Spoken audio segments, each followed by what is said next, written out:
वित्त मंत्री निर्मला सीतारमण ने मौजूदा मोदी सरकार का अंतरिम बजट पेश किया है। बजट को लेकर कई चीज़ें सामने आ रही है। हमारे साथ में उदयपुर के कुछ व्यापारी हैं, इनसे जानेंगे उनको क्या मिला और इस बजट से इनको क्या फ़ायदा है। सरकार का बजट आया है, आप बताएं पहले। सरकार का मौजूदा बजट आया है, चुनाव आने वाले हैं, इस बजट से क्या उम्मीदें थी और क्या मिला है आपको? देखिए, जिस प्रकार का अभी जो बजट आया है, सबका साथ सबका विकास, विकसित भारत के रूप में एक केंद्र सरकार ने जो बजट पेश किया है, सही मायने में देखा जाए तो सरकार ने कोई भी लोक लुभावनी घोषणाएं नहीं की है। उन्होंने कैसे भारत का विकास हो उस दृष्टि को ध्यान में रखते हैं। चाहती सरकार तो लोक लुभावनी क्यों, आने वाले 3-4 माह बाद में केंद्रीय चुनाव भी है, तो लोक लुभावनी घोषणा करके रेवड़ियाँ भी बांट सकती थी, लेकिन कोई भी ऐसा घोषणा नहीं की है, रेवड़ी बांटने का काम नहीं किया। भारत को विकास की गति कैसे देनी है, उसमें उन्होंने मुख्य रूप से 4 बातों को ध्यान में रखा है। 4 वर्ग जिनको लिया है, युवा वर्ग को साथ में लिया है, महिलाओं को साथ में लिया है, किसानों को साथ में लिया है और अन्य वर्ग को साथ में लेकर जो कार्य के लिए उन्होंने घोषणाएं की है। युवा वर्ग में आप देखा जाए तो युवाओं को कैसे रोजगार मिले, युवाओं को कैसे आगे बढ़ाना, उसके लिए सरकार ने जो घोषणा की है, मुख्य रूप से युवाओं को शिक्षा मुक्त ऋण मतलब जो दिया जाएगा शिक्षा के लिए, वह ऋण मुक्त रखा, ब्याज रहित रखा जाएगा। उसके साथ ही कैसे युवा वर्ग आगे बढ़े, उनको उस चीज़ में भी ब्याजों में उनको सभी में ऋण में माफ़ी की गई है। साथ ही किसानों के लिए कई तरह की घोषणाएं की है। किसानों के लिए सरसों की खरीद वगैरह जो भी है, उन पर योजनाएं लागू की गई है। अपने व्यापारी को लेकर बताइए, आप व्यापार से जुड़े हैं, व्यापार वर्ग को किस तरह से बूस्टअप मिलेगा या नहीं मिलेगा? व्यापार वर्ग के लिए जो सरकार ने घोषणा की है, उसमें मुख्य रूप से एक रेलवे कनेक्टिविटी जो कॉरिडोर बनाना है, उस कॉरिडोर की ओर में ध्यान दिया गया है। निसंदेह उस कॉरिडोर, 3 कॉरिडोर जो बनेंगे, उससे जिस राज्य से ये कॉरिडोर बनेंगे उनको लाभ मिलेगा। राजस्थान को भी लाभ मिलने की संभावना है, क्योंकि कॉरिडोर के माध्यम से जो व्यापार होगा, उसमें जो माल की आवाजाही होगी वह सस्ती रहेगी तो वस्तुएं भी सस्ती होगी। इस तरह से व्यापार में भी बहुत सा लाभ मिलेगा। जो मोबाइल के क्षेत्र में है, स्वयं भारत कैसे निर्माण करे, उसमें भी उन्होंने जो टैक्स स्लैब है उसमें थोड़ी सी कमी की है, जिससे मोबाइल भी भारत में स्वयं विकसित करके और उसको व्यापार जगत में चला सके। ऐसे कई पर्यटन की दृष्टि से भी लाभ दिए गए हैं। तो व्यापारियों को निसंदेह टैक्स में छूट नहीं दी है, पर कैसे लाभ मिले उसके लिए उन्होंने कई प्रयास किए हैं। आप बताएं, आपको क्या लगता है? ये जो बजट आया है, बहुत अच्छा बजट आया है। पूर्व सरकारों ने बजट रखे, वो इतने अच्छे बजट नहीं रख पाते थे। इन्होंने जो मेन जो ध्यान दिया है, देश के इंफ्रास्ट्रक्चर पे 11 लाख करोड़ जो खर्च करेंगे, रेलवे, हवाई सुविधा और सड़कों का, उससे क्या देश में बिजनेस बहुत बढ़ेगा। बिजनेस बढ़ने से हमको बहुत लाभ होगा, क्योंकि कम समय में कम पैसे में सामान इधर से आएगा, तो उसका एक बहुत बड़ा लाभ मिलेगा। इससे उन्होंने कई काम किए हैं। 1.5 लाख करोड़ रुपए इन्होंने पर्यटन के लिए, जो भी बिजनेस करना चाहेंगे उनको बिना ब्याज के पैसा मिलेगा। तो मैं सोचता हूँ कि अपना जो उदयपुर जो है, पर्यटन मेन मुख्य कमाई का आधार है, तो यहाँ के पर्यटन को भी अपनों को आगे बढ़ने का बहुत अवसर मिलेगा।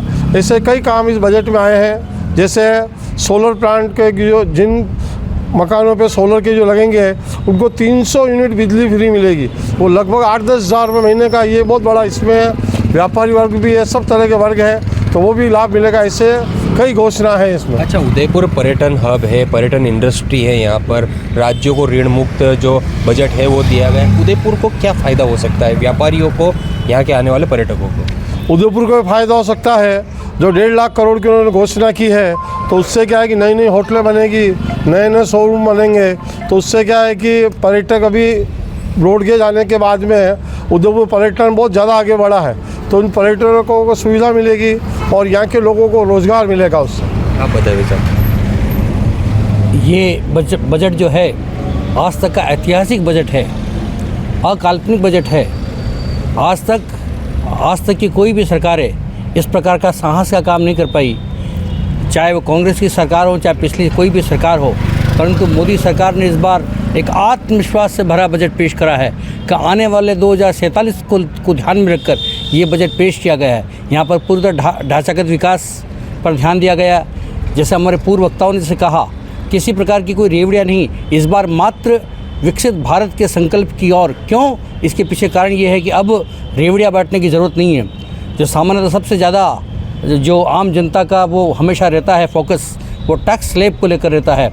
और जो भारतीय जनता पार्टी की जो सरकार थी, उसने अपनी घोषणा में 5 लाख तक का आयकर मुक्त करने की घोषणा पहले हमेशा करती रही है, परंतु अभी वर्तमान सरकार ने वो 7 लाख तक की घोषणा कर दी है। इसलिए कोई भी नया अपनी घोषणाओं को पूरा करने के बाद ये जो बजट है पूरी तरह से इस भारत को समर्पित है।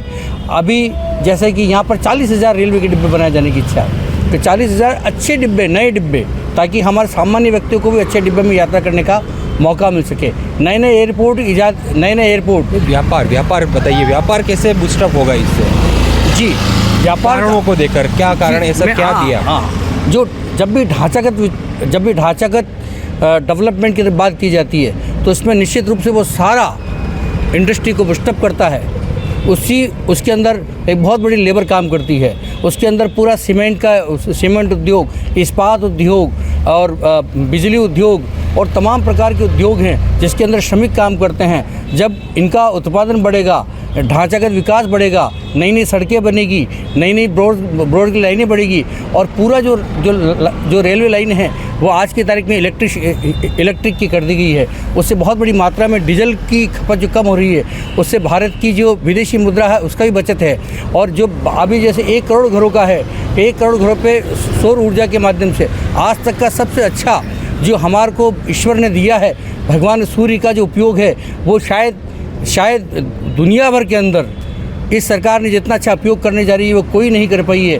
क्योंकि हमारे को ईश्वर ने बिजली और पानी, वो स्वतः ही एक ईश्वर की ये देन है, उसका हम पूरा उपयोग करेंगे। और किसी भी विकास के अंदर हमेशा बिजली और पानी का महत्वपूर्ण उपयोग है।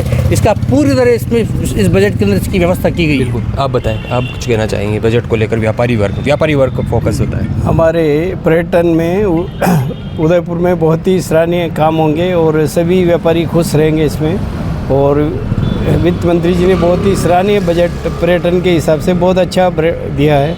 तो इस पर्यटन में क्या सराहनीय है, लेकिन पर्यटन में क्या दिया है ऐसा जिससे यहाँ उदयपुर बूस्टअप होगा?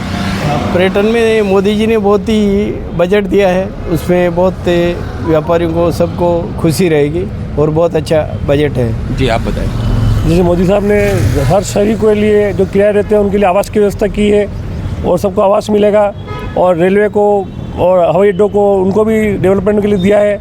उससे जो होगा कि जो 2047 का जो अपना मकसद है विकसित भारत का, वो सफलता पाने में ईजी रहेगा। और बिल्कुल हवाई कोई बात नहीं की है, जो धरातल पर रह के सबको रोज़गार मिले, जो इंफ्रास्ट्रक्चर बढ़ेगा अल्टीमेटली सबको रोज़गार बढ़ेगा, देश में मजबूती आएगी और जो आने वाली जो पीढ़ी है उनको एक अच्छा भारत देखने को मिलेगा। ठीक है, व्यापारियों के लिए बताएं। व्यापारियों के लिए जैसे इंफ्रास्ट्रक्चर मजबूत होगा तो व्यापारियों का अपना लेन देन बढ़ेगा और टूरिस्ट आएंगे, नई होटलें बनेगी तो व्यापारियों को उसको निश्चित रूप से फ़ायदा मिलेगा। उसके लिए व्यापारियों को खुद आगे बढ़ के कुछ काम तो करना ही पड़ेगा, रिस्क लेके। एक और बात, नए जो व्यापार जगत में आना चाहते हैं, अपना स्टार्टअप लाना चाहते हैं, लघु उद्योग जो छोटे व्यापारी है, उनको किस तरह से फ़ायदा मिलेगा? क्या है इस बजट में जो नए व्यापारी जो जुड़ना चाह रहे हैं उनके लिए? सबसे पहले मैं आपको ये बताना चाहूँगा कि जिस प्रकार जी बताएं। व्यापारियों को जोड़ने के लिए जो केंद्र सरकार ने अपने बजट में एक नीति बनाई है, पूर्व में महिला उद्यमियों में बहुत कम होती थी। वर्तमान में केंद्र सरकार ने महिला उद्यमियों को जोड़ने के लिए स्वयं सहायता समूह के माध्यम से 3 करोड़ महिलाएं जो लखपति कैसे बने, उसके लिए उन्होंने बिना ब्याज के ऋण सुविधा उपलब्ध कराने की भी घोषणा की है। निसंदेह इससे महिला उद्यमी भी बढ़ेगी और महिला उद्यमी भी बढ़ेगी तो व्यापार भी बढ़ेगा।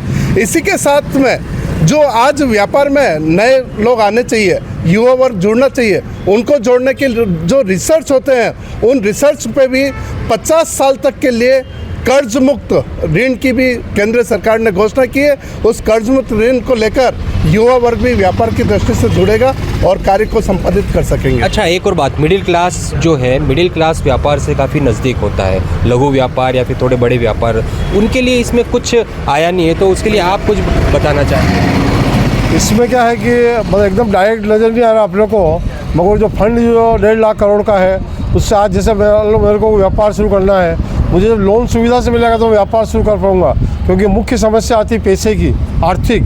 तो इसमें बहुत बड़ा प्रावधान है कि अपन एक बार लोन लेके बैंकों के माध्यम से अपन काम कर पाएंगे, जिससे लघु उद्योग और नए लोगों को मतलब प्रवेश करने में सुविधा होगी। आप और कुछ बोलना चाहिए?